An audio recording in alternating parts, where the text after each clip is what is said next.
Good evening again, everybody. I'm Tom Cook, film professor here at Keene State College in New Hampshire. You won't be hearing about us much anymore since all the elections are done, but you're always welcome to hit keene.edu, find out what we're doing down here.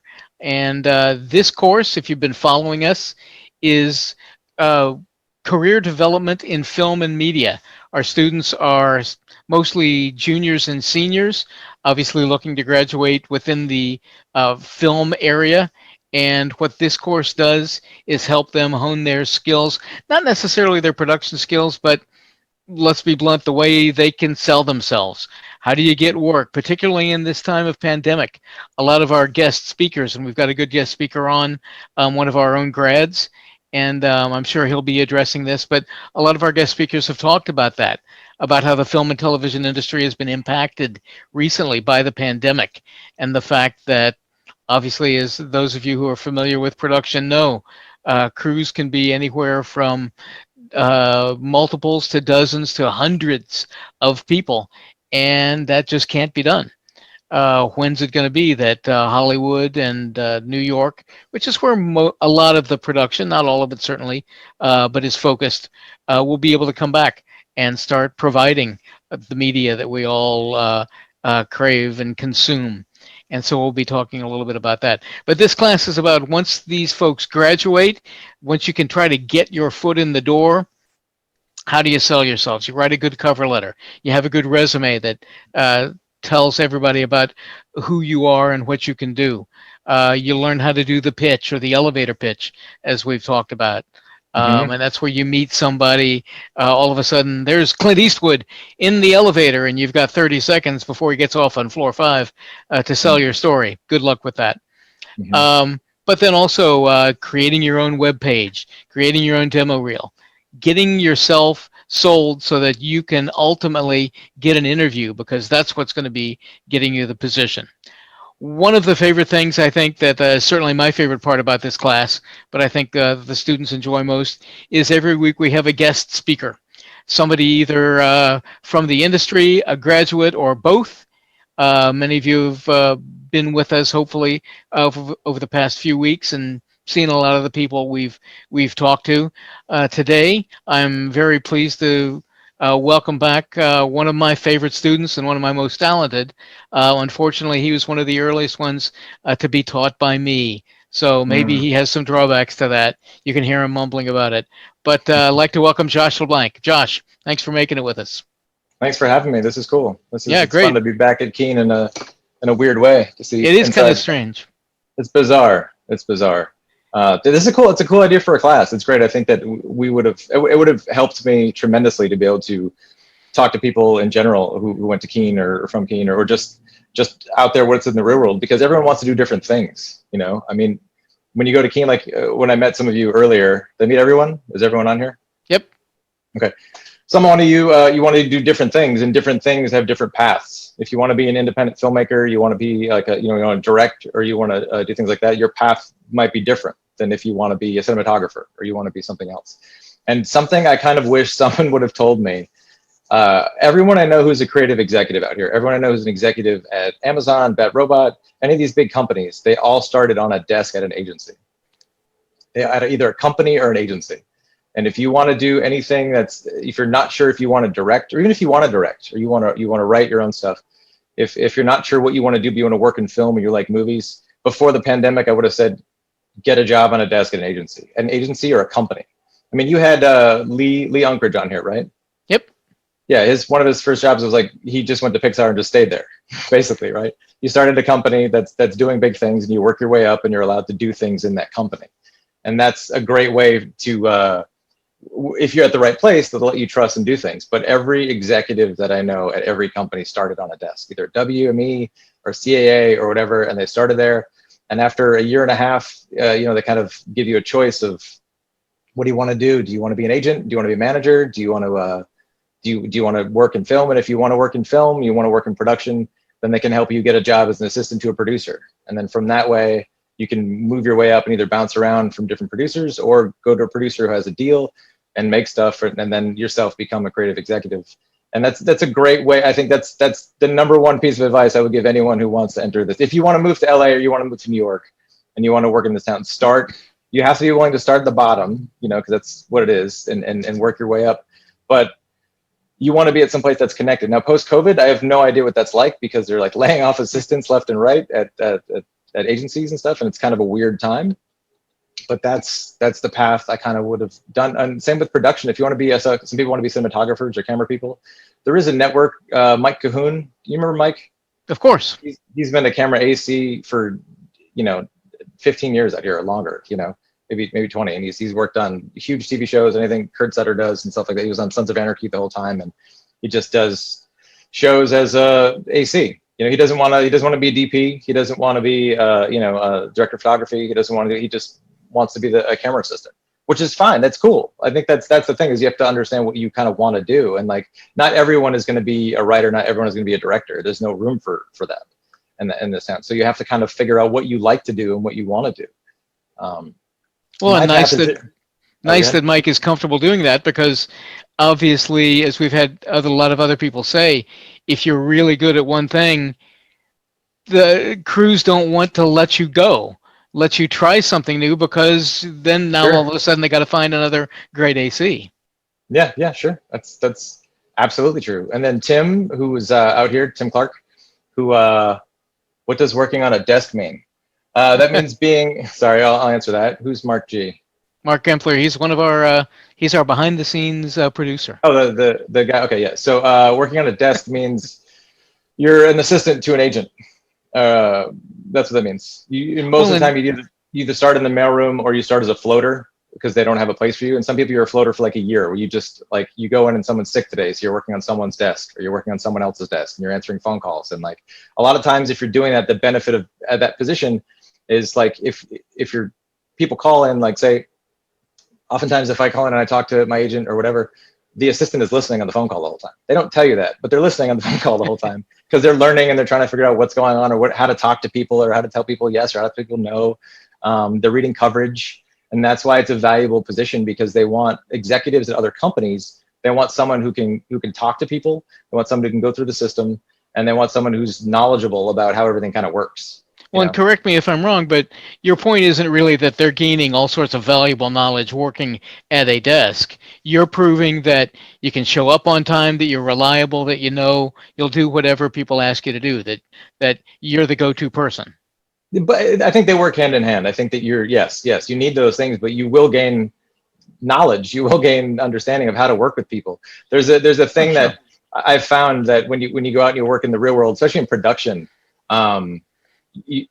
what I find is super helpful is you have to be good at managing up as well as managing down, which means that if you're in a position of power, you have to be able to manage the people under you in a way that they don't hate you, that you're not a jerk, that they can be productive and get their job done. But also you have to be able to manage the people above you, the executives above you, in a way that you can do your job and they can do their job. So it's kind of like it's finesse at certain times, you know. One of the most important things, or interesting things, I thought one of our previous guests had said was, and he'd been involved in, a lot of production. He had everybody lean in and he said, "Here's the big secret." And he leaned in and he said, "Nobody knows anything." No, nobody cares. That's the thing. They don't care. They don't care. And the only person who's ever in a hurry in this town is you. Like if you're trying to get something made, you're trying to do something, no one else, everyone's going to lunch. They have lunch meetings. They're on phone calls. They don't care. It takes time. If you have a revision that's due, they want it. When is it? Can I see it Tuesday? Can I see it? Can I get it? You turn it in on Wednesday. It takes them 3 weeks to read it. Like, what's the rush? You're not going to read it on time. To answer, so my path is a little weird, because when I was at Keene, I was strictly writing and directing. And we did that. Do you still do the Panavision program? Is that still a thing? Trying to get that back through. The funding for it got usurped. And so I think that's a great experience for everybody. But you and I have talked about how the program has changed enough that there's very little emphasis on Hollywood anymore. It's much more spread out. And so difficult to get that kind of support, but I'm working on it. It's good to get those cameras. So yeah, when I was there, I did a 3-4 project. I was on as an editor for one of them. And then I did for Scotty's. And then I did a 3-4 that I directed myself and wrote. And then that same time, the year before that, we had a Panavision contest where Panavision was coming with the Elaine kit, the 16mm kit with like a whole bunch of lenses. and I got that. So I got to make a short that was sponsored by Panavision and Kodak. And then I graduated, and then I got a job doing this project for the Millennium, the Spielberg project. And by doing that in editing, that was a blessing and a curse. It was a curse because I could get a job working in any post department I wanted to. And so when I moved out here, like, you find that if you're going to move to LA, it's a very expensive city. So you need a job. So if you're not going to do a job like on a desk or something like that, and like when I moved here, I didn't take a job on a desk or work in a production company because people were offering me jobs in the post department as an editor, as assistant editor, and those paid like twice the amount of money as working as an assistant. And that, to me, that was a mistake for me because I hated it. I really hate it. And just something that goes back to being on what you said earlier about being pigeonholed, that if you're good at it, people just offer you jobs and they just offer you work at it. So you take it. I wrote and directed 2 shorts for Fox. I was in a program that Fox Searchlight did. So I wrote and directed 2 shorts for them. I stayed back in what did I do? I came out here for that job. I was in New Hampshire for a few years, and then I came back to LA.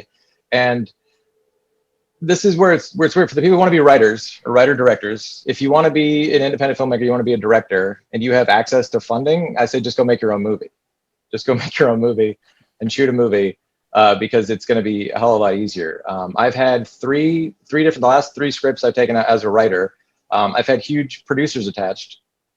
Got options on 2 of them, but nothing, they never got made because it's like, it's such, for me, my thing was everything I write was very expensive. It's like, I'm not writing like I was writing, what you're saying, like Hollywood movies. I was writing $100 million movie. Right. And so if I pitch $100 million movie, no one's going to let me direct a $100 million movie. So it's like, I'm not going to have that opportunity. They're not going to let me do that. But also, it's also very hard to get a $100 million movie made. So for instance, the last script I had out, we had Joe Silver attached, Mark Johnson, and Beau Flynn, and a couple other producers, because that's what your people will do. They'll go after different producers because, let's say like Silver at the time, he had a deal with what was that company, Europa Corps or whatever it was, that they would make movies. Beau Flynn had a deal with Paramount, had a good relationship with Paramount, and Mark Johnson had a good relationship with New Regency and MGM. So at the same time, this is the process. This is what until pre-COVID, this is how it would happen. If you had a script before, your people would send it out. Whatever. If producers liked it or responded to it, you would let multiple producers take it out at the same time because you can't just give it to one producer if he's not going to pay for it, and they all have different relationships at different places. So you let them take it to different places, and if that happens, it happens. And with this last one, they all couldn't get it made, or it was fluttering, and another independent producer came along and decided to option it, and whatever. But then this is the crazy part. I spent 7 years on 2 different projects with different companies, and the whole time I'm not getting paid. Like, you get like one small fee or whatever, but then like you're doing rewrites for directors, and then like their directors come in, you meet with them. Some are great. Some are really nice. They're really nice people. But at the same time, you look at their work and you're like, oh God, no, please, no. Don't let him. He's going to ruin it. They're going to ruin my movie, and that kind of thing. So what I've been doing is I have something new that we were going to take out right as COVID hit, which is awesome. That's cheap. That is the cheapest thing I've ever written, so that I can make it myself. And so instead of we're still submitting it to only a few places. But instead of doing that, I'm going to do what your other students were talking about. I might just make it independently. Well, sure. I have people who are interested. It's not a lock. It's not a guarantee or anything. But like, we're at a point where I could just go, hopefully, theoretically, raise $500,000 and shoot a movie. Which would be great. It's a different thing. It's a different aspect. But that's because the world has changed too. Like, COVID is different, right? It makes it so you don't know who actually has money anymore, like of these companies that you're sending it to, whose deals are solid. The only people who are making stuff right now are people with deals. Anybody who has like a Greg Berlanti or someone who has a big deal at like a Netflix or whatever, or at Bad Robot because they're at HBO Max, they're making stuff because they have deals to fulfill with money. But like otherwise, unless you're a huge name or with huge talent attached, like it's really hard right now to get something made. So independently, if you can make a movie, I'd say make that movie. Go out and so you've got representation. If you got your movie actually made, and your agent would have distribution venues for you, or what would you think for that? There's 2 different options. I have a producer I'm talking to as well that like they have distribution or whatever, and then there's the other one where we would raise it. ourselves, and then and do that distribution. But I think the biggest thing to focus on is the best lesson you can do is just don't worry about distribution. Don't worry about where you're going to sell it. Just try and make the best movie you can. Make the best, like focus all your attention to make the best product possible. For any of you who wants to be a writer out there, does anyone on there want to? One of you wanted to be a writer? Yeah. So I had this. I was doing this pitch. That's the thing. I've done tons of pitches, and like that's the part where you'll find out where this city can be soul crushing. I have friends who've just come here, moved, and left because you get so close and you get so close. And I was pitching the show with Warner's. There was a property that they own. They own this video game. They owned a video game company and they had this library. And you get to this point where one of the companies was really interested. It was Crackle, which and you're like, oh, I got it. Okay, fine. I'll do it. I'll make it. You don't care. Because at that point you start like, you have high hopes. You're thinking like, I'm going to make something. And then that you get to a point where someone wants to make it and you don't care. You're like, okay, fine. Maybe we can make it here. But they were running out of money and they didn't know where their money was going to be. And Warner's liked the project so much, they offered to do it as a negative pickup. They said, wow, we'll put the money up. You tell us what you're going to have in 6 months. Because they didn't know, they'd like, tell us how much money you're gonna have in 6 months and we'll do it. And then they just never got back to us because they didn't have any money, and then it fell apart. And it's completely, it's dead. It doesn't happen. But that happens all the time, which is exciting. But anyway, sorry, writing wise, I was doing this pitch with this writer, very well known like writer. He's an Oscar nominated writer. And we were doing this pitch years ago, and he had me write something. He's like, okay, write this and put it together. And so I wrote it, and this was like when I'm just starting out, and I finished the script and I gave it to him. And he read it, and I was like, okay, it's I think it's pretty good, but there's a problem in act 2 I haven't figured out yet. I have to figure it out. There's like a little bump there, but we'll get through there, and it's it's not great. We can get through it. And he goes, well, why did you send it to me? And I'm like, well, I thought it was due. We'd do Friday. He's like, yeah, but if there's a problem in act 2, why are you sending it to me? And then I realized that like that makes sense. And then he used this analogy of like, if you're a automaker, say you're like Tesla, and you're at the auto show, and you pop up this brand new car, it's gorgeous, and it's on a turntable, and it's spinning around, and you're like, this is my new car. And as it comes around the corner, the entire right quarter panel is smashed in. And you're like, yeah, we haven't figured this part out yet, but it's going to be great. It's going to be, no one's going to buy your car. So everything you send out has to be perfect. And I've read stuff. I've unfortunately, like, people ask me to read stuff, and I have this someone else out here who wrote something. He's like, I have this pilot I wrote, and it's so good. I gave it to 7 people. They all loved it. 7 people, they all loved it. And it's great. And like those 7 people was like his mom, his sister, like his best friend. They're people who are not going to be critical. They're not going to be creative. And it was unreadable. This pilot was unreadable. And then like he couldn't take notes. I was just like, this is what you change. It's whatever. And he just didn't want to hear it because every person he gave it to said they loved it. And there's Tom, I think when I was there, you used to say this thing, you and Craig Kellum, who was there, they'd say like, you only get 1 read, which is true. You only get 1 read, and then Craig Kellum used to say you only get 10 pages. I didn't believe that. I'm like, who's going to just only read 10 pages? And then you go into these executives' offices, and they have like scripts stacked up 10 feet high everywhere. And I had this meeting at, I won't say which company, but I go in there, and because he read something that we were trying to make, and he was like, yeah, it's good. I read it. And I went, what? He's like, that's the best compliment I can tell you. I read it. I read the whole thing. Normally I read 10 pages. If I don't like it, I put it down. So that's it. It was confirmed. It's true. Like they will only read 10 pages of your work and put it down. So everything you send out has to be perfect. Like if your grammar is crap, take it to the English department. Someone at the King has to have like a, who is just a grammar nerd in the English department, and have them go through your script and help you with comma splices or errors or whatever. There's going to be stuff you put in there that are style choices that you have to defend, onomatopoeias or other stuff, weird things. Be like, no, I know that's not correct. That's, whatever, but leave that in there. But it has to be something that people can read, because they just will throw it out. They won't care unless it's your mom or your best friend or your sister or whatever. But yeah, that's basically, sorry, I'm rambling, but I'm just kind of thinking about all these things that if you're going to do that, it has to be good. Same thing if you're going to make an independent movie. If you're going to make an independent movie, like, and you go out and do it, like, it has to be something worth watching. So Tim and I made that independent film with Justin years ago. And it looks great. We shot it for like $50,000 on Super 16, and it looks like it was made for $300,000, but it's still not, it's a tough sell. It's a tough sell movie, but it looks great. It still looks great.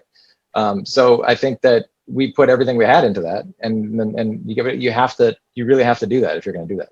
And now with video, I mean, what does a Blackmagic Pocket Cinema camera cost? Like $1,400 or something? Yeah, it's nuts. It's like free. Just go make a movie. It's free. It's free compared to college. Totally free. Hmm.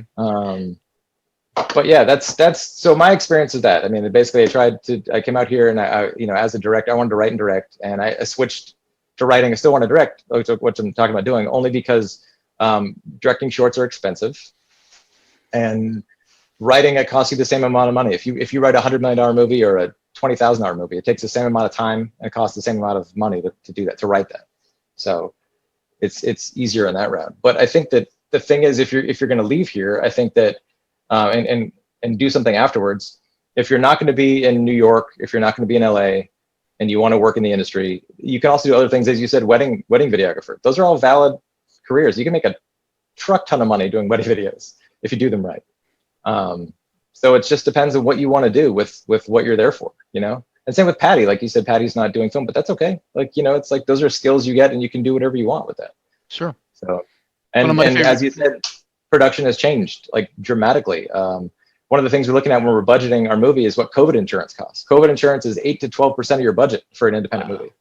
So if you have a $500,000 movie, that's 50 grand you lose right off the top just in insurance. Then you have to do testing. Tim Clark, who Tim was a graduate from Keene. Of course I do. A television director out here on sitcoms, and he's like associate director.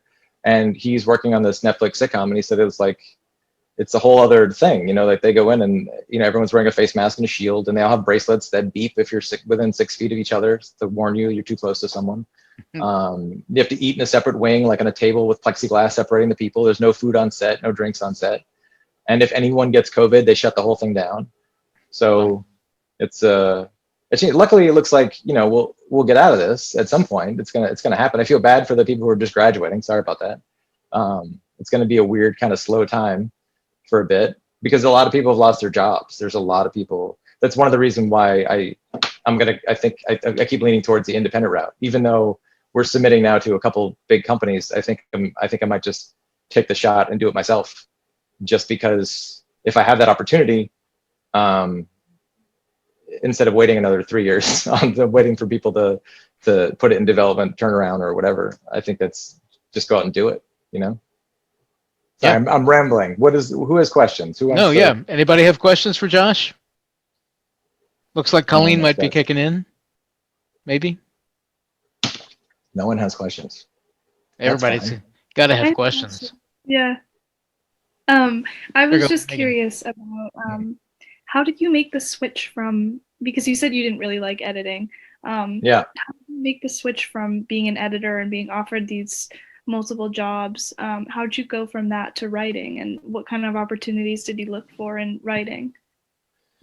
Okay, so as writing is everyone wants to know, like, how do I get repped? How do I get a manager? How do I get an agent? It's the truth is there's no direct path. If there was a direct path, it would be different. Mine was, I had done this job as an editor on something with some people, and they were really talented filmmakers, and their spouses were also very talented writer directors, like almost famous. And I met them, and they liked my work, and then they asked, like, oh, what are you doing? And one of them was kind enough to read something, and then we started working on something together.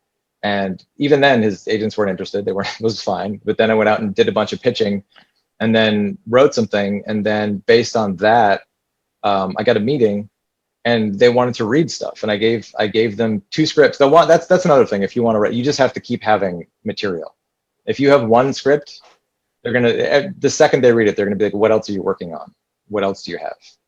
TV is a great way to have a script now, because TV scripts are shorter, easier to write if you're a writer, and because TV is such an accepted medium, people love to read TV scripts because it's shorter. You don't have to read the whole thing.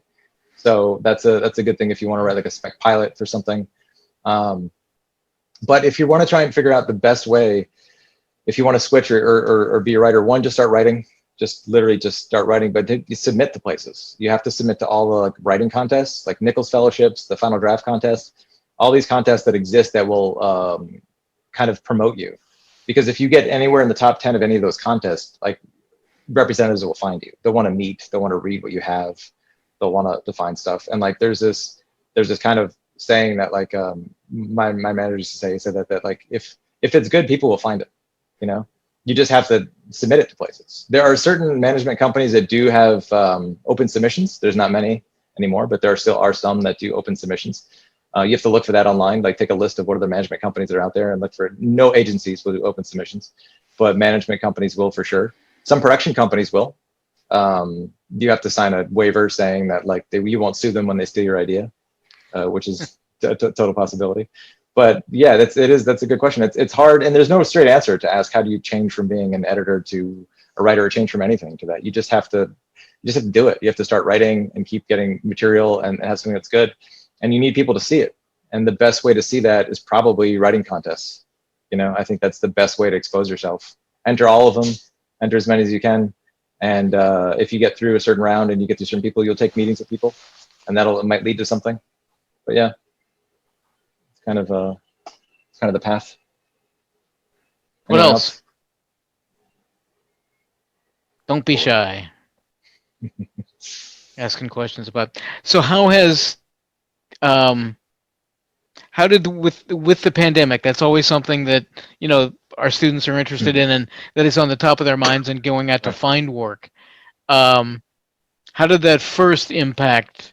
I guess out there on the West Coast, stuff just starting to shut down, and well, yeah, everything shut down. I mean, right. Like because we're in California, it's completely shut down. But offices and production, and then finding out like money. It's bizarre. Like I said, you've got fires too, so that doesn't help either. I have something we were going to take out. We were about to take out right at the pandemic hit, and then literally just started submitting like a week ago to 2 places only, just like very small, just to see what the market is. Because like I said, the one thing that for me with the pandemic, I kind of realized that maybe I should just do the independent route and do something on my own. Because if you're going to wait for other people to try and make your project, it's never going to happen, especially in Well, but you still, like, as you were saying, trying to do your own project, you still, I mean, are you looking to get a crew together and not pandemic be damned, but, do the 6 feet and the social distancing and the masks, but go ahead and do the production? Oh, yeah, hell yeah, of course. Yeah. Okay. I mean, it wouldn't be till like next year, but yeah, I mean, right. It's a thing. And the one thing you're going to have to do when you do anything, like I was saying earlier, is work. Like you're going to have a job. Right. And that's why it's really tough, especially as a writer. Like the only credit I have that's as a writer that's been produced was Zombie Tidal Wave. And I just did a rewrite on it. And then when you get that phone call, you're like, oh God, I don't want to do it. Okay, fine, I'll do it. And then it's fine. But you'll need to find something that you like to do or whatever. I was producing, and I produced a lot of reality shows, which I hate. I can't stand it. But like, I also don't like not being able to buy food. So it's like, in between stuff, while you're waiting for big producers or real producers to come up with money, like you're going to have to figure out your own thing and like, just keep working. Buy Roth IRAs. There you go. I just solved all their problems. Every year, buy a Roth IRA, and then you'll be fine. So we're always talking about, our guests have continually mentioned that, and this is good for me because that's just what I say, probably the most assured way to find work is through connections, by knowing people. Early on, you did both the Centennial Project with Spielberg. Was that what it was called? Right. But then also you produced the HBO Candidate. American Candidate, didn't you? Yeah. That was because I started. I started at that company. This goes to staying at a company. It was for R.J. Cutler, and who's then since produced what did he produce? What was that TV show where they were Nashville? And okay. And he directed a movie or something. But he had this company that was doing a lot of. He made his name at the War Room, that documentary about Clinton and other stuff. And I was working as an assistant editor on a project there, and then I was like, I can't do this anymore, because you get there like 7 p.m. and work until like 2 a.m. or whatever it was, 3 a.m, and it was just killing me because I had 2 loud roommates, and so they're up at like 8 a.m. making noise, and I'm trying to sleep. It was terrible. But then I wanted to switch over, and they were doing they were doing Candidate and other stuff, and I said, listen, you should have me on as a producer for one of those shows because I know what you need. That's the benefit if you've done post. If you've been in editing, like what the camera crew needs. So it's like it was very easy for me to get producing work because I'm like, I know the shots you need.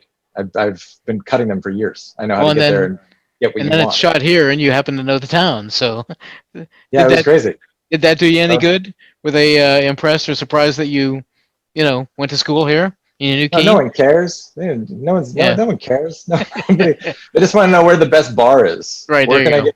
Go to Panucci. Where can I get the best? Go to exactly. Where can I get the highest end drink somewhere? Fair enough. How much has the program changed? Is it still what's your class like? How many people are in there? This class, and again, it varies. This is the third iteration of it. It's the first time I've taught it. I've got 10 people in the class. Not a couple people have been sick. We've got our majors were up. Our highest total was about 10 years ago. We had around 400 majors. Yep. We were the second largest program on campus. We're the largest program in what you'd consider arts and humanities these days, around 200. So our numbers have dropped, but it's pretty sustainable, I think. Obviously, you understand the expense of production, and so getting the black magics and lights and all sorts of the gear has been expensive. But how does it still work the same? Because when we did the 3-4, we had to pay for it ourselves. Like our crew, I made everyone who wanted to be in my crew throwing $1,000. Right, $10,000. It's called Capstone now. It's cleverly named. But for the most part, beginning production is P1, and we work in video, and you work individually on 5 or 6 projects a semester. Move on into, we still do film, and I think that's still a draw that people want. For P1 or for P2? Well, what used to be called P2, it's called cleverly intermediate production or 16 millimeter production these days. And that's been split into 2 semesters. One is 16 millimeter production. The other is sound. So we spent an entire semester on sound. That's cool. Then there's a kind of an intermediate called collaborative, where for a semester you get together and you work on either one or a variety of projects, but as a crew.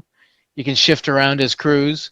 And then the capstone is the senior year project where I haven't taught that for a while, I think because students tend to not be crazy, but perfectly well that I'm much more of a hardliner. I'm kind of a hard ass in production. Yeah, of course. Yeah. And I think you gave me a C in my screenwriting seminar because I had too many spelling errors, or not spelling errors, too many grammar problems. Well, there you go. It goes back to go to the English department, get your shit fixed. So anyway, but the capstone is I think you wrote would have been A, however, minus 8 grammar errors and yeah, exactly. Yeah. So the structure is overall pretty much the same. Where we've been able to modify things are on specialty courses. Several people have said, Amy and I've talked about being interested in cinematography. We have cinematography seminars, an entire semester in that. I'm teaching a visual effects class. We have I'll be teaching an advanced Avid. They're kind of pushing. My colleagues don't like Avid, and so it's kind of pushed out of the wayside. But for what, Premiere? Yeah. So I'm a lot of companies are switching to Premiere only because it's cheaper and they can bundle it with Photoshop and Illustrator and whatever. Right. But it's fine. I don't like it as much as Avid, but it's fine. I mean, I think it's kind of what you start with. Yeah, I mean, a lot of companies are using it. A lot of main companies are using it as their editing thing. Avid is still better with remote editors because you can have Kevin. Kevin Mercier, who is also Keene State editor, he lives in Minnesota now, and he'll take jobs that are on Avid, like in New York or LA, and he doesn't have to even have drives sent to him or upload footage. He'll just log in remotely and cut on another machine. Yep. James Steelman, one of our, well, you know of James, right? Yeah. And his brother Kurt, that used to be roommates with Scott. Right. And so he does that. My project with, on this documentary that I'm working on with this actor, it's all done remotely. So that is one of the advantages. I've kind of found that and you've already addressed the fact that so many productions these days can be independent. Go out and make your own video, make your own film, and I think that's the advantage of Premiere, is that it's kind of a prosumer level. Doesn't quite have the bells and whistles that Avid does, but you can sure accomplish an awful lot. I mean, companies like Netflix and Amazon, whatever, they all have their specs online of what they accept for a medium as well. Right. So if you're going to go shoot something and you want to make, you think you want to, it'll end up on a streaming platform or something like that. Like, you want to future-proof. The best thing you can do is future-proof your movie. So if you're going to shoot it independently, at least shoot it on 4K, at least whatever, so that you know that someone will buy it and they'll air it or whatever. If you're on that thing. But yeah. I'm going to ask. We have a request from our producer. I'm a little unsure of the specificity of his question. So, Mark, I'll ask you to step in and ask Josh your question about post versus producing. Well, Josh, you referred to it a little bit when you said that, you really don't, the work of doing post work doesn't really fit your lifestyle. And I'm wondering about students who are thinking about, camera work versus, you called it exec work or producing, and the different type of lifestyles each kind of leads you down. I wondered if you could say something more about that. Well, there's different things. Like, I still do post work sometimes, but I do post producer work if I come in, or as producer work. I won't I don't do the cutting. I'll watch the shows and make it fit to air. Basically, have them make the changes and do stuff like that. So you're asking what's the difference between and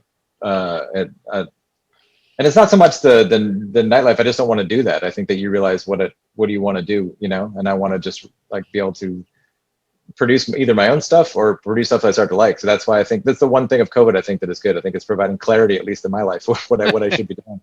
So or we also we also heard, from other guests about, being on set, or, you may have been in the Yukon for Yukon Men, versus, being in your home office cutting, 24 hours a day.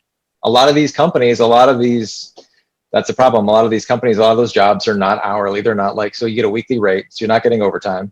And so they just grind you and until you're kind of washed up. And those are a lot of the times why I don't do those type of, I don't go on the road for shows like that anymore, because it's just too hard. It's just you literally need 2 weeks to recover after you're traveling for 6 or 8 weeks shooting something, because it's just, you're working all the time every day. And I don't like that. It's not fun. So. What's the, how long have you been married, if you don't mind my asking? God, 11 years now. Yeah. Have you? Do you have little Joshes? No. Okay. Little dog. I got a little dog. A little dog. That's good. I was wondering how, because obviously, especially when you're working, and you talked about the kind of hours that have that are off-putting to you. Sure. What's it do for family life? What's it do for your ability to have a spouse or have a family? I think that's all partner dependent, isn't it? Right. Right. I think that's depending on my wife's amazing. She's she's a teacher at one of the best private schools in LA. She has a master's in Victorian literature, so she reads a lot and she's very smart and everything. So I think that she just knows whatever it takes to, if she's working late, I don't know, it's fine. We're it's a very good, again, I think that's more of a relationship issue, right? If you're with someone who's just you're never here, blah, sure. blah, blah, then maybe you shouldn't be there. So. Well, it's kind of often a lot of give and take, I would think, as well. Yeah, but I think that's part of being an adult, right? I guess. Sure, that was the deal. My wife, when I went to graduate school, my wife put me through graduate school so she could have a kid. And boy, as soon as I was done, I graduated. Boom, we had a kid. So yeah, surprise! And but he was great. So or Kelly, she had I used to call because all the films we're making. I would call Tom's house 3 times a day. At all hours, this is broken. What do we do? How do we fix this? What are we doing? That was the one thing I think the freedom about Keen is it's still they can come and go for 24-hour access, make movies. That kind of been shut down. The facilities, the post-production facilities, like the editing bays and things, are open. Yeah. I had to fight for that, and so we have keycard access.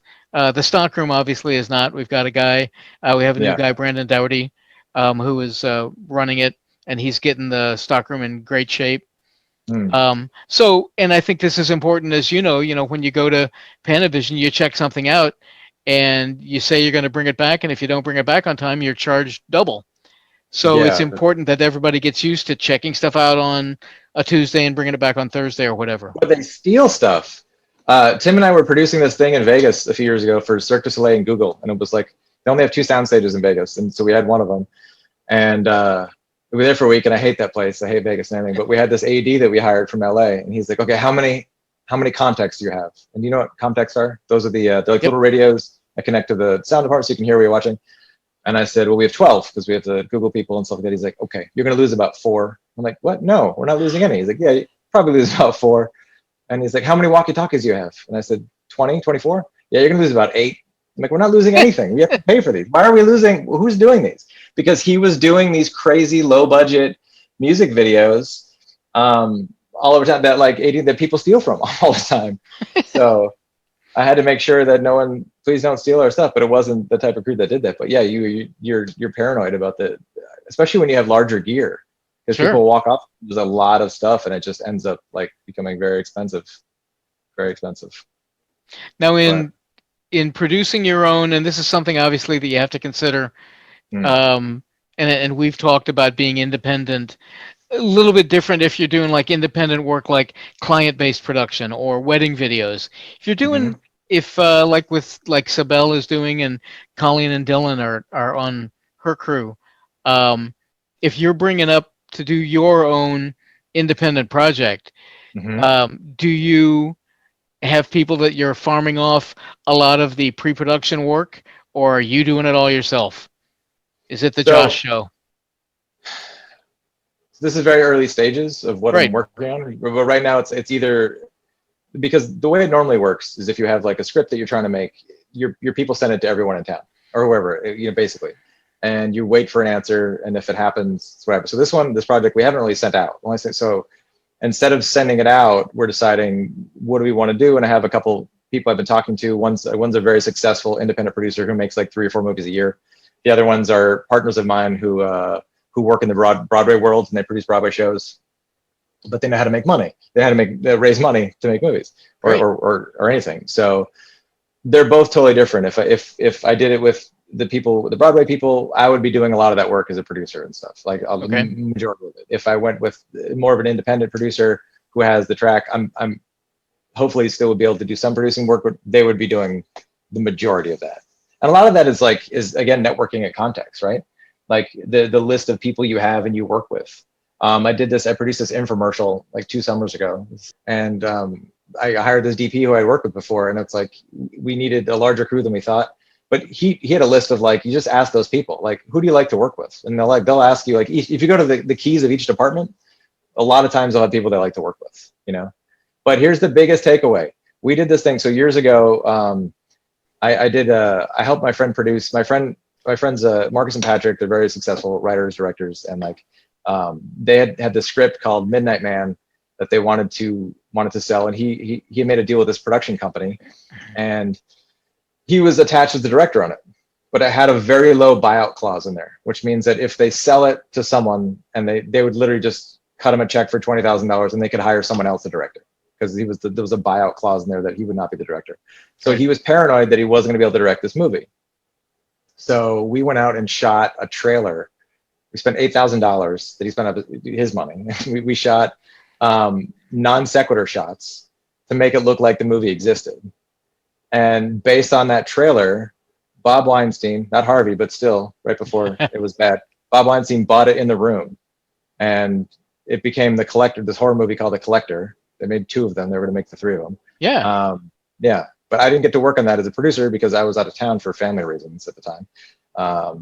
But yes, I produced the trailer that got that movie sold. That's another way to do it. You can, it's not conventional, but yeah, that's how he got that job as a director, by going out and spending his own money and making a trailer for a movie that didn't exist yet.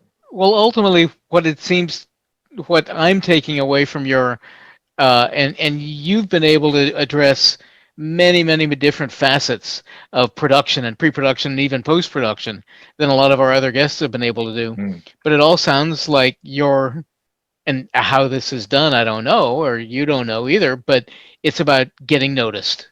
It's about getting people to recognize your work.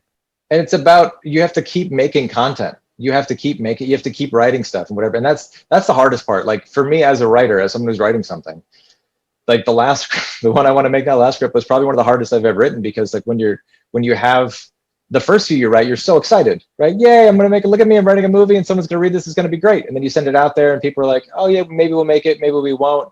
And it sits there in languages for 3 years and you're like, oh, I have to write another one. And then like, I have to write another one and I have to write another one. So you're going to have to be that attitude of like, and I had this writer friend who used to tell me that like, you don't sell your first script, you sell your sixth script, you know? And part of that is kind of true. Part of that is almost kind of true, that it's not like your first, you know, the first thing you write, you might not sell if you want to write something, but like it could be the second or the third. But you should read a lot, as you should be reading books. You should read scripts. You should be reading scripts that they nominated for Oscars like every year. Like who are the best screenplays? You can find them online. You should read them to see why they're great or why people thought they were great or what's in them. Yeah, constantly kind of improving. And doing, but it's about stuff. I mean, you look at, just keep making content, especially if you're doing shorts. If you're making shorts or you want to make features, just make something. People will notice it if it's made and if you focus on it being good. I mean, so many people are so focused on. I think I met some of your other students a few years ago when they came out with Tim, when they were in Last Man Standing. They came out on this, and one of them was talking about a short that he just made, and he's like, "But how do I sell it?" I said, and he hasn't even made it yet. I said, well, what is it like? He's like, well, I'm going to make it. And I'm like, just go make the best movie possible. Make the best movie you can possible, and then worry about how you can sell it or how you can make money on it. Because if you spend too much time focusing on like, I'm going to get rich on this, or I'm going to do something like that, you might not make the best product that you could possibly make. So, and taking your time, because most of your work is in preparation. You know, if you're going to write a script and send it out, like I'm saying, it has to be great. It has to be perfect, because people will only remember it if it's something that's memorable. Yeah. And relative to advice for people making their movies, assuming you haven't been contracted to make one, do you make a movie for yourself, or do you try to guess what the audience is going to want?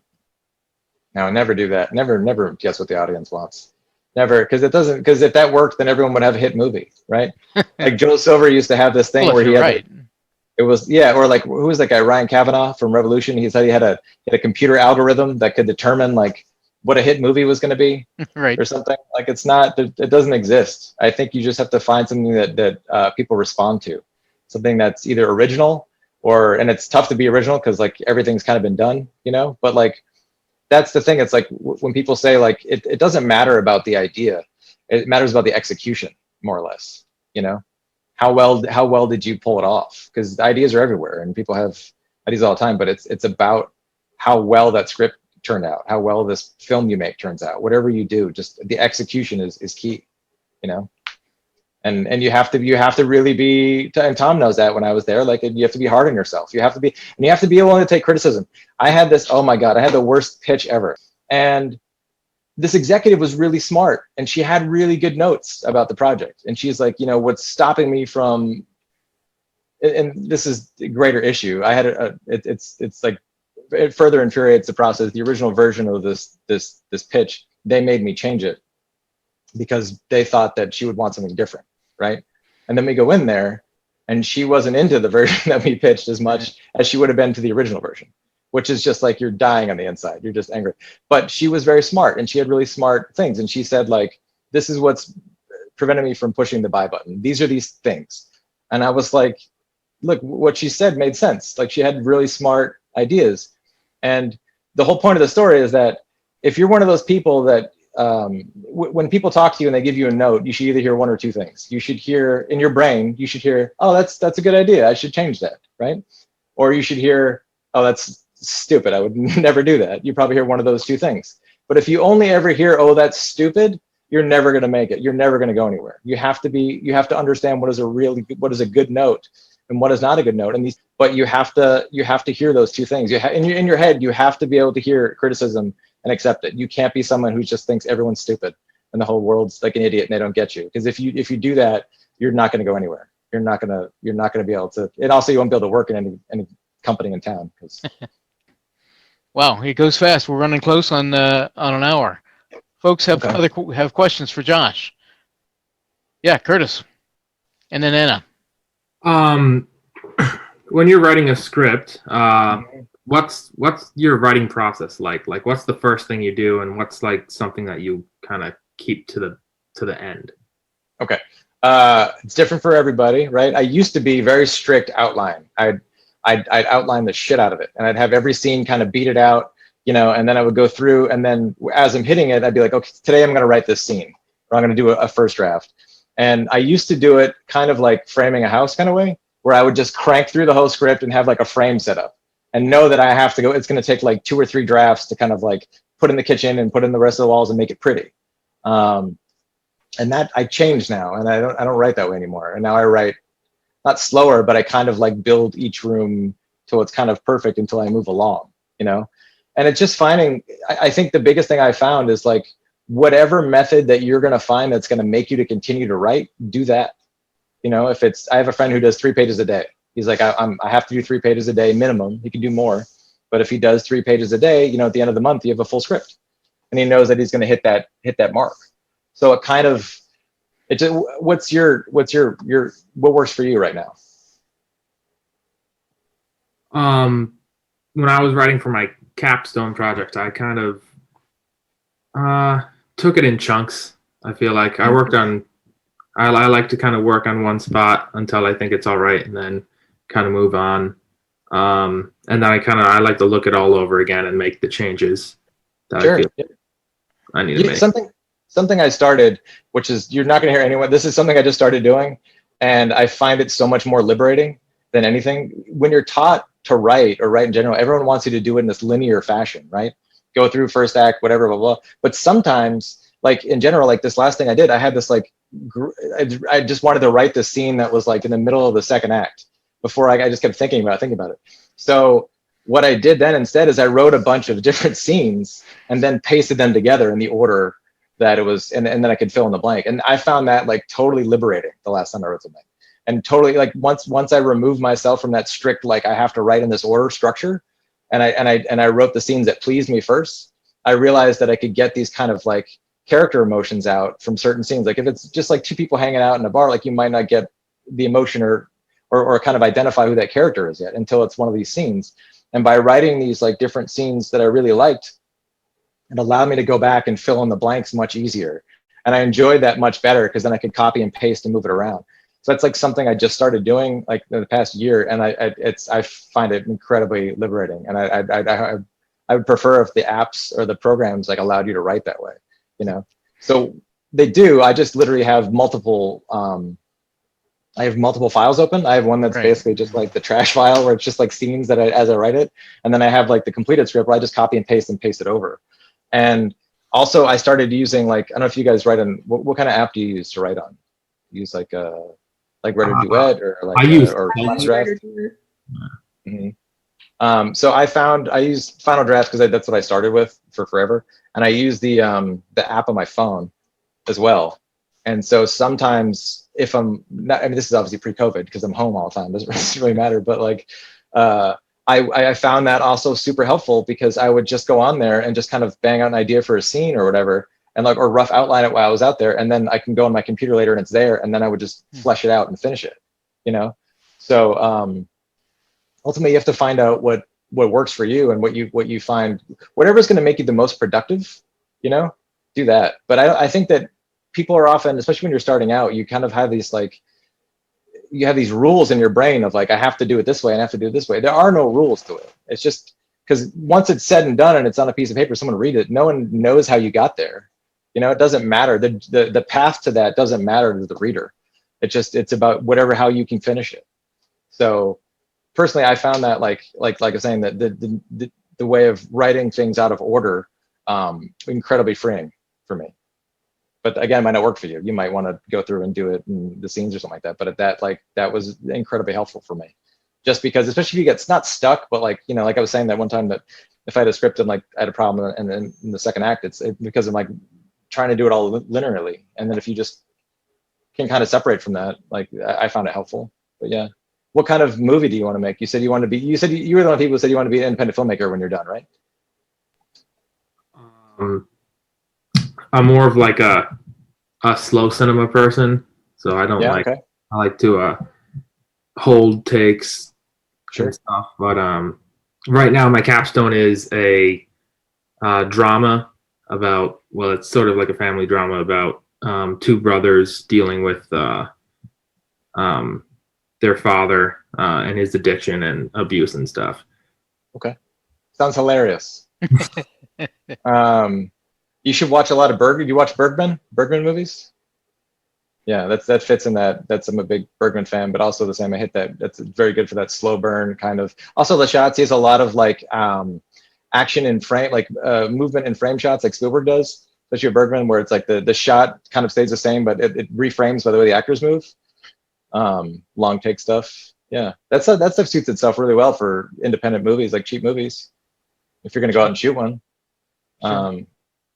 I mean, if you're going to do that, having just spoken to this independent producer who literally makes like 3 or 4 movies a year, he talks about his goal is just about how am I going to make money back on these things, right?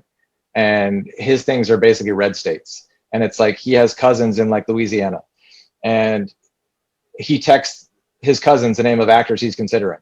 And if his cousins in Louisiana have no idea who the actors are, he doesn't cast them, right? Because the goal is you want to make something that people want to see everywhere or all over the country. So if you're doing independently cheap, if you're going to do it free, then you can use nobodies or whatever. But if you want, like, you know, if you can raise a little bit of money and you can get someone who's been in something as like a lead, that helps. That does help. It helps more than you know, like to have that kind of recognizable face, someone in Louisiana or someone can gravitate to or recognize and feel comfortable with. Yeah. Sure. Anna, you had a question? Yeah.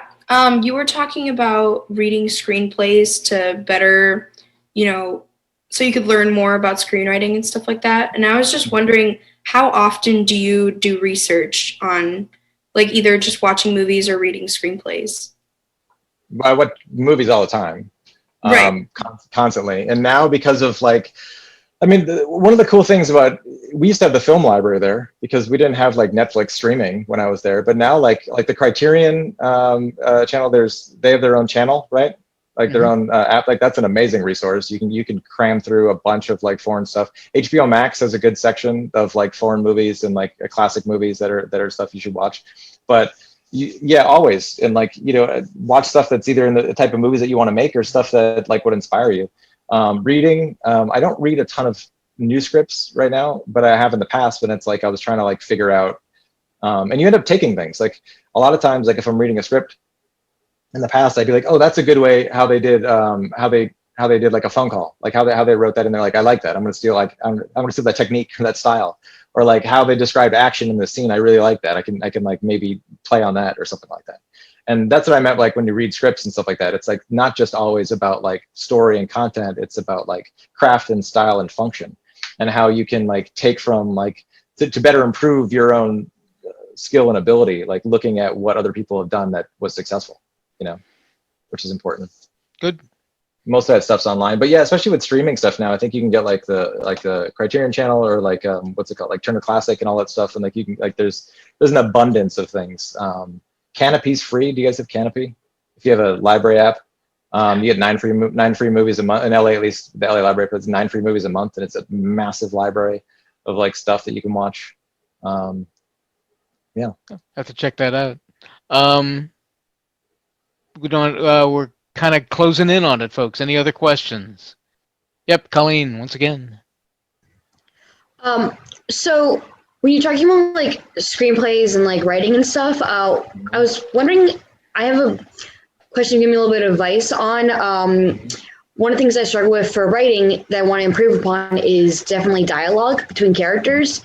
Mm-hmm. And I mean, everybody talks differently, and sometimes, people talk to themselves, but then I wrote that one time and people were like, nobody talks to themselves. What are you doing? So I'm just wondering, do you, when writing for like trying to figure out dialogue, do you watch a lot of movies, read books, read screenplays? Like, how do you figure out exactly how dialogue should flow in a film?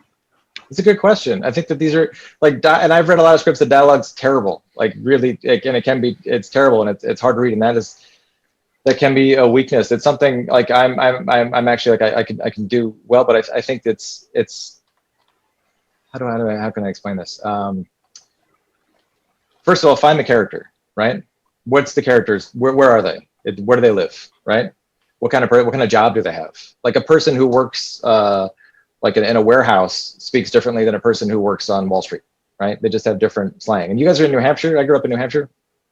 I have people who I know, cousins that work in factories and stuff and whatever, and stuff's like their daily talk and colloquialisms are going to be different than someone who works in a corporate environment. So there's that. I think that a huge resource is, did you guys see 8th Grade? Anybody see the movie 8th Grade? Right? I think that's, if you want to look at like dialogue that's accurate to a certain age, 8th Grade fits that Bo, what's his name, Bo Berman or something like that, whatever movie. And I think he watched a lot of YouTube for that. Like YouTube, I think as right now, like you have the greatest access you can have, because normally I would say like it's just listening to people. It's people talking and conversation, dialogue and such. But if you wanted to, the greatest resource you have that we didn't have right now is YouTube. YouTube can be for dialogue.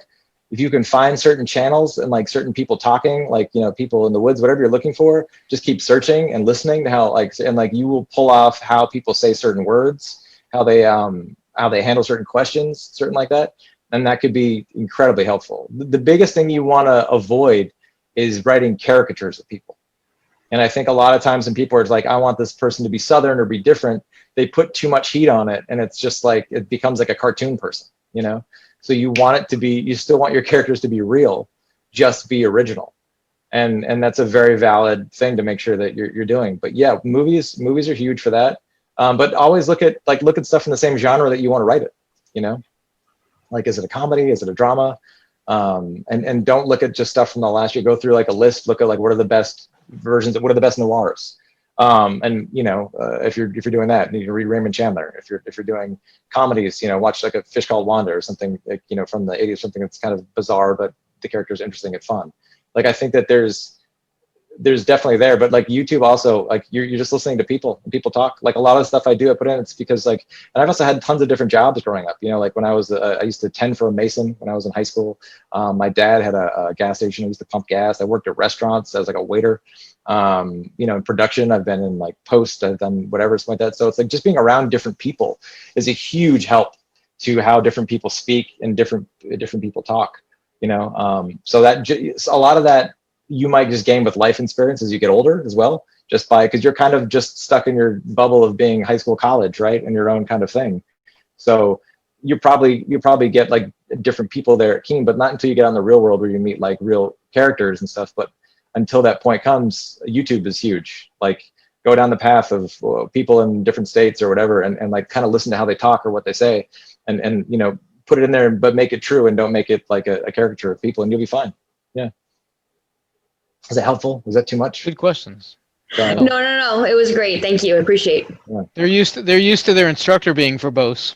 You should remember that. Yeah. Megan, Tom, listen. Tom was to say anything. Tom was amazing. When I was doing the Panavision project for Kodak and Panavision, and we got this camera, this Elaine. I don't know if you remember this, Tom. Sure. This $15 camera, and I was shooting. We got a car mount, and I went to go put it on my Honda, and the second I put it on my Honda, the whole hood caved in. Because it was too heavy. And I was like, oh my God, what am I going to do? I haven't shot anything yet. And Tom Cook had just got a brand new Ford Explorer. It was 3 days old. And he goes, take my truck. And I'm like, what? And like, we just swapped keys. And I took his brand new car for 3 days and shot my film and then returned his car back. There you go. So I'm just giving them permission to borrow your car anytime. Okay, great. Thanks. Yeah. Megan, you were going to jump in? Mm-hmm. Yeah, I just have a question about, so obviously communication with producers and other people that you're working with is very important. So can you just speak to a little bit how that communication works and the best ways to, when you're writing a script and other people have opinions and you have to decide whether or not they're, like you said, like this is a good note or this is a bad note. Can you just talk a little bit about that? But you're talking about dealing with notes that you like or don't like, or right, or how to deal with that?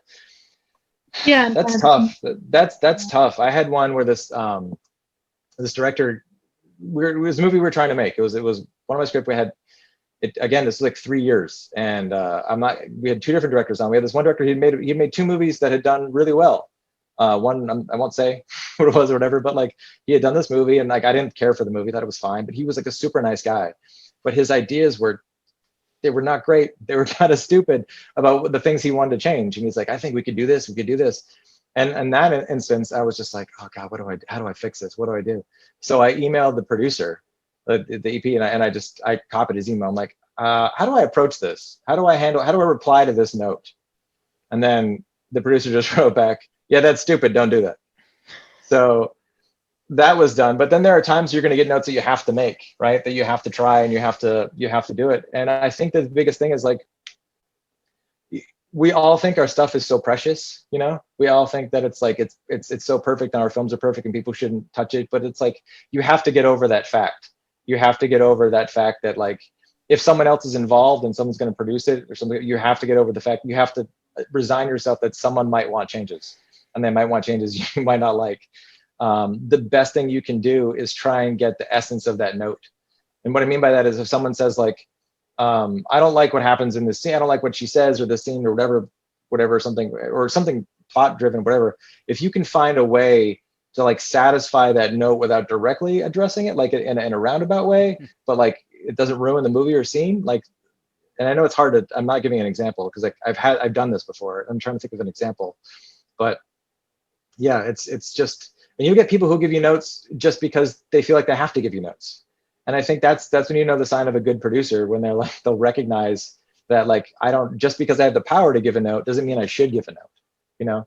And it's just about being tactful. And if you own it, this is another thing, sorry, I'm going on a tangent now. This is another thing about if someone wants to make your movie or you want to make a movie, but they don't want to give you any money, then make sure you own it. That's what the lawyer is. So like I've had a project where someone came by and they said like, I'm going to try and get this movie made and stuff like that, but you know, we're not going to give you a fee until we do it or something like that. Whatever attachment agreement, whatever agreement you sign, just make sure that you own all the rights. That's what the lawyer's key. Because I had one where years ago in the attachment agreement, they wanted to write that they wrote down like that they own the rights to all rewrites and all this other stuff, blah, blah. And my lawyer was like, no, you want the rewrites, you can pay for those things, but you're not going to pay for those things. So the only time I do free work now is if it's something that I own, 100%. Like I'm not going to go in and not going to, you know, and I've lost gigs that I've had people call me in to pitch my take on something.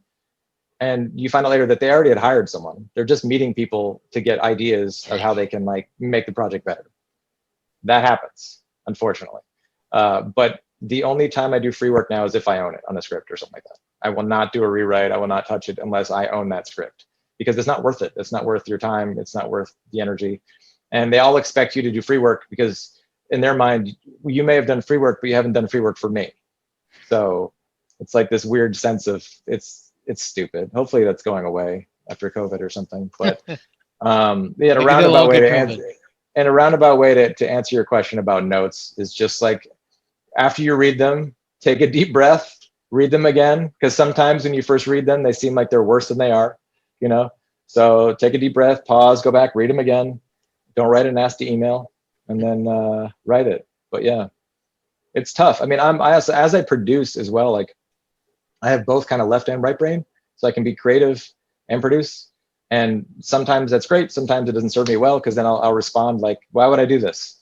instead of just making the change. So yeah. Anything else as we wrap up, folks? All good questions. I would then like to thank Mr. LeBlanc, our graduate writer, producer, director, editor, man about town. Josh, thanks very much for being with us. Great information for everybody. Glad you could make it. Yeah, thanks for having me. I apologize if I babbled and rambled, but no. Good luck, guys. It sounds like you guys are doing great. So great stories. Yeah. Thank you very much. I'd like to thank Misty Kennedy and Mark Gempler for the behind-the-scenes collaboration and production for all of this. Thank you folks for joining us. Next week, we will be closing down. We've got 2 more guests, and next week we will be talking to renowned documentarian Ken Burns, who lives just moments up the road from us. So it'll be great to have Ken on. Thank you all very much, and we'll talk to you next week. Take care. Thanks for having me.